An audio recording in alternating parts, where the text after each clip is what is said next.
Hey guys, Jerry here and welcome to a first look at GregTech Season 2. Now, at the moment, I am basically just testing if my mod pack will actually load up and work. And from the looks of it, yes, it will load up and work, and this is actually a really nice area right here, nice valley. But there are still some issues that I need to resolve. I've pretty much nailed down which mods I would like to include in this. Lignite coal, interesting. I've pretty much nailed down which mods I want to include in this. The list is quite a bit longer than it was on the previous season, like the 164 version. Basically, I ran out of stuff to do very much because GregTech's dependency on the silly, stupidly rare iridium, which I was only able to gather up enough of by basically using my minimap to spot dungeons on the ground. I'm hoping I won't get into a similar situation in this version. I'm hoping that Greg has added his own, either if he still continues to use Iridium, that he has his own, way of obtaining it either as a minor byproduct of other ore that you find in larger amounts, rather than having to find, the one block among 50,000 that it was before. Like, that's just stupid. But I will say immediately now, if I am in a situation like before where I need to find iridium and spend hours and hours and hours upon and just trying to find that one piece of iridium that I need, I'll just cheat it in because I don't give a fuck anymore. There is grindy and then there's stupid. I'm fine with grindy, I'm not fine with stupid, so take that, Greg. Don't use iridium, and if you do use iridium, make a way to get small amounts of it so that at least you have a trickle income. So, with that out of the way, yeah, let's go on to talking a bit about the mod pack itself. Now, as you can see, I have Biomes O Plenty in here. I also still have Forestry. And unlike before, where I only had not enough items, I actually have WAILA now. What am I looking at? So basically, when I look at a mob, I can see how much health it has left. When I look, at a rock piece of terrain, and if I have a tool out, I can see if I'm using the right tool and if I can mine it and such. It's just a bit of convenience, but I do have like that's yeah, it's just convenience with WAILA. What else do I have? I have, as before, I have Railcraft in here. Railcraft's a lot of fun, especially when used right. So there's that. I have GregTech IndustrialCraft as usual because that's kind of the whole point of it. But what is more interesting is the stuff that I've added. Now, this little fly around the world here doesn't quite show all the stuff that's been added. So instead I'm gonna try and see, do we have the different tabs here in the creative inventory? We do, so let's just go through them one by one here and see if we can, figure out some sort of. So we have IndustrialCraft 2, not a big deal, this is largely unchanged from what I can tell. I believe at some point, like, the IndustrialCraft developers were going more in the direction of GregTech in terms of, with the byproducts and such from all washing plants and such. But yeah, I don't know exactly how much has actually changed since then. Like, it looks as though UU matter is still a liquid. It looks as though the recipe might be completely ridiculous like before as well. But we'll see once we actually get into it. We still have the copper coils and the electric motor, so that's probably not changed. We have Thaumcraft, which, as always, an interesting mod. I haven't really gotten much into it yet on the Season 1 GregTech series. I'm actually really wondering whether I should go into it at all or just move on. That depends how stable this pack that I'm testing out now here is, so we'll see. But Thaumcraft, a lot of interesting stuff, lots of good opportunities for automation with the golems and such that I'm looking forward to getting more into. Crimson Cult Rope looks interesting. So yeah, there's quite a bit of new stuff here that I haven't actually tried before with Thaumcraft, so that's going to be interesting to go into. I've added in this mod, Electro-Magic Tools, which is supposed to be sort of a mix between IndustrialCraft and Thaumcraft. I don't know how overpowered this will be, if it's completely ridiculous, like you can see here with the Formian drill that you can make diamond chainsaws and such. I don't know how powerful it is. Basically, I think it's just IndustrialCraft versions of tools that uses. Yeah, IndustrialCraft power tools that work like the Thaumcraft equivalents. So we'll see how this works out. If it doesn't work well, then I'll just get rid of it again. Like, we'll see. Change off the stream. That's not fun. GregTech has 3 tabs all to itself. So yeah, like, I'm probably gonna have to, you know, try and start GregTech from scratch again. If anything, then just to get a feeling for how the system has changed with all the wires and such. Again, as I mentioned before, I'll try very hard to keep my base as it is, and import it through MC Edit or whatnot. But should that fail, I guess we'll have to start anew, and I'll probably give myself some of the stuff I had before, just so I'm not starting completely scratch. Yeah, GregTech has a bunch of stuff here. I can see there's still no stairs for granite, which is kind of disappointing.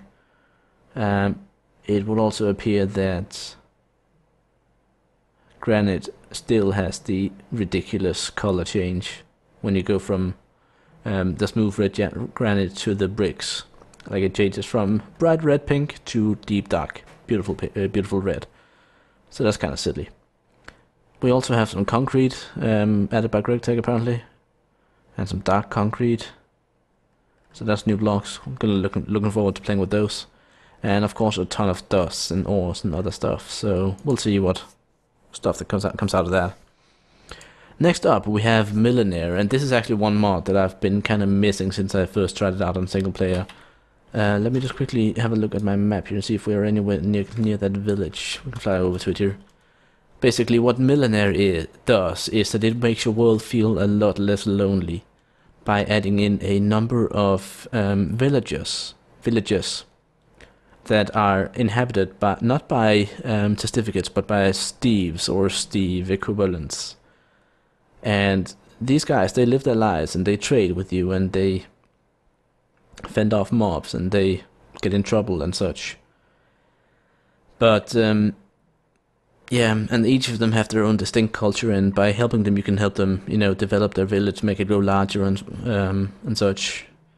Or you can just kill them all, that's really up to you. But if you do kill them all, I guess you will be slightly unpopular with the culture that they're a part of. So it's a fun mod to play with. It's a really fun mod to play with. So as you can see down here, there's actually a village already. So this is a Millenaire village. Now none of the stuff in the village here I can actually like take or break or whatever. It belongs to these guys. So while I can go into their houses and such, I can't actually like go into the chest because they're locked and everything, and these guys are just sleeping on the floor. That's kind of unprofessional. Do they not have beds? Have the Mayans not invented beds? But yeah, all of them have names, and oh, she's sleeping on a chest. Interesting. They all have names, they all have jobs, they all have moods apparently as well. This guy's a frustrated lumberman. But yeah, again, a lot of stuff is added with the Millenaire mod, and it's actually a lot of fun to play with. So I'm looking forward to having my world a bit less deserted. Let us continue along the journey here. So we have applied Energistics 2. Now this is the Fable computer mod that basically in previous versions rendered any sort of non-computer based storage system completely outmatched. It's a lot harder to get into now. There's a higher barrier of entry, there's a higher barrier of materials required, but I'm still finding it a lot of fun to actually play with. So this is it's a really good mod for keeping all your stuff controlled, and you know, keeping your making sure that you can find stuff that you have, and making it easy to craft stuff rather than having to run around between chests and crafting tables and whatnot. So for that I really enjoyed, and it's gonna make the series a bit more efficient, I imagine, once I actually get all the stuff, because it also involves with this version it involves quite a bit of exploration in order to actually obtain the stuff needed to make a computer. So yeah, it's gonna be interesting to try. Bibliocraft, an old stable from before.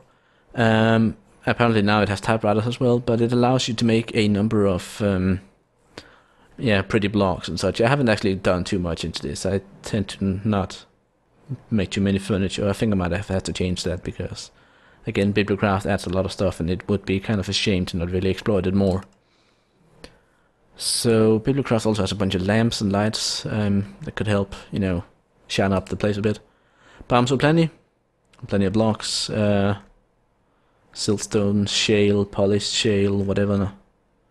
Bunch of different woods. I also have the Bibliowoods add-on now, so we can have the different Biomes O Plenty colored woods as structures and such. So that's good. Buildcraft. You know that from before. Buildcraft, lots of that. Forestry with bees and trees. And that goes on for quite a bit, as well as Bibliowoods Forestry Edition, so we can use the forestry woods to make Bibliocraft furniture. I did have extra bees in here, extra trees, the Binnie's mods, but apparently that causes some issues, so I'm gonna need to look into that. My plan is to include Binnie's mods as well, but unfortunately at the moment it crashes the client, so until I can get that sorted out, my testing is gonna be without it. Railcraft, all stable here. Thaumic Tinkerer, also we had that before, but we haven't really, you know, reached it yet in terms of Thaumcraft progression, so still a lot of stuff in here. I can see that a lot of stuff has actually changed from what I recognize, so it's gonna be interesting. We have magic bees, which I finally managed to find. Apparently this has been updated by another user than the original author. So, but yeah, magic bees has a bunch of bees that allow us to make some interesting stuff, especially in combination with Thaumcraft, so that's good. Now, I have added in Gendustry because I am I'm sort of sick of bees, and Gendustry does a lot to make bees less of a hassle. And especially since I think Millenaire does away with normal villagers to a large degree. Gendustry has like tools and such that you can use instead of the proven stuff that you can get from the villagers. It also has these industrial apiaries and other things that basically allow you to consume power, but instead actually automate your bees to a much higher degree with needing less input and less fiddling. So that's quite a good addition. Thaumic Exploration is another Thaumcraft addition that I found. I haven't played with this at all, but it looks interesting. And yeah, that's basically it. It looked interesting. Boots of the Meteor, Boots of the Comet. And I also imagine that since it's called Thaumcraft Exploration, it also adds some, you know, some world generation features and such. Finally, I have added in Witchery. Witchery is another magic mod. It doesn't focus on automation as much as it focuses on, well, actually quite a lot of PvP stuff, really. You can curse other people, other players, and that sort of thing. But it also features some nifty player versus environment effects and tools and stuff that could be quite interesting to try and play a bit with. So yeah, it's an interesting mod, but it's not one that I've explored much before. So in that sense, it's also something new to figure out. But that's pretty much the mod pack as it looks right now. So basically, the reason I'm making this video is sort of to explain why GregTech has been missing a lot lately. I am really burning out on it, so to speak. Even with Thaumcraft, I'm just getting so annoyed with the whole Iridium thing, and it's really hard for me to keep focused on it. So I kind of feel like I need something new going on, and perhaps updating the series here to Season 2 and Minecraft 1.7.10 will fix that. Now, there is one other reason I'm making this video, and that is to ask you guys some specific questions. Now, I know that a lot of you, like Overmind and others, are very experienced with GregTech 5 already, so I would love to ask you guys whether and which other mods or generation I should disable in favor of GregTech. Like, for instance, should I disable IndustrialCraft 2 ores? Will GregTech sufficiently give me enough, you know, other stuff that I don't need the ores from IndustrialCraft? I don't think so, because if that was the case, I'd imagine GregTech doing it, overriding it by default, because it is still sort of an IndustrialCraft 2 add-on.